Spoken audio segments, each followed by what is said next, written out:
মুসলিম লীগ থেকে হিন্দু মহাসভা, দেশ ভাগের পথে ভারতবর্ষ।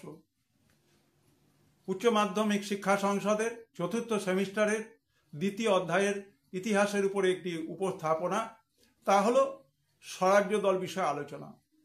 আমরা দেখতে পাই যে অহিংস অসহযোগ আন্দোলন প্রত্যাহার হওয়া, গান্ধীজির কারাবরণ এবং খিলাফত ইস্যু মেনে নেওয়ার ফলে মুসলিমরা আস্তে আস্তে কংগ্রেস থেকে দূরে সরে যেতে থাকে।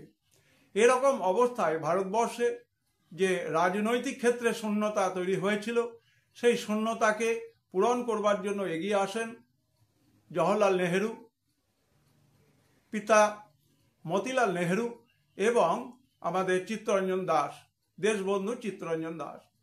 এবং এই সময় আমরা দেখতে পাই 1919 সালে মন্টেগু চেমসফোর্ড সংস্কার আইন, এবং সেই সংস্কার আইনকে কেন্দ্র করে দেশবন্ধু চিত্তরঞ্জন দাস এবং মতিলাল নেহেরু চেয়েছিলেন যে অংশগ্রহণ করতে, এবং সেই অংশগ্রহণের উদ্দেশ্য এই নয় যে ইংরেজদের সঙ্গে সহযোগিতা করা।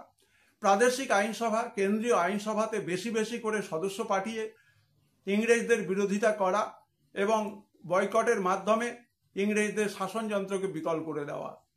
এবং আমরা দেখতে পাই যে অরুণা আসফ আলী, কেলকার, জয়াকর, তেজ বাহাদুর সাপরু, মদন মোহন মালব্য, এরা পরিবর্তনের সমর্থক ছিলেন। এদেরকে বলা হতো প্রো চেঞ্জার।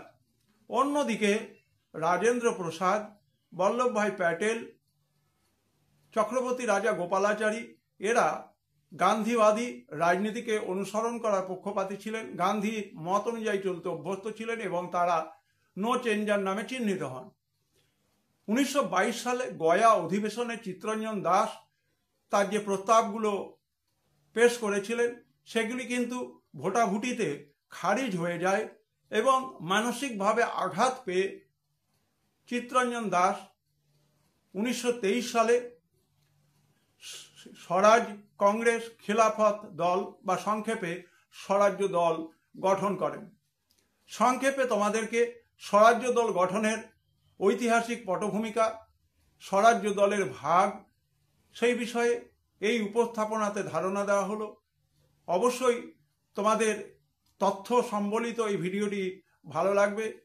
সবাই বন্ধুদেরকে শেয়ার করে এই ভিডিওগুলির বিষয়ে জানাবে, এবং তোমরা প্রথম থেকে চ্যানেলের সঙ্গে আছো, তোমরা থাকবে, তাতে তোমাদের লাভ হবে।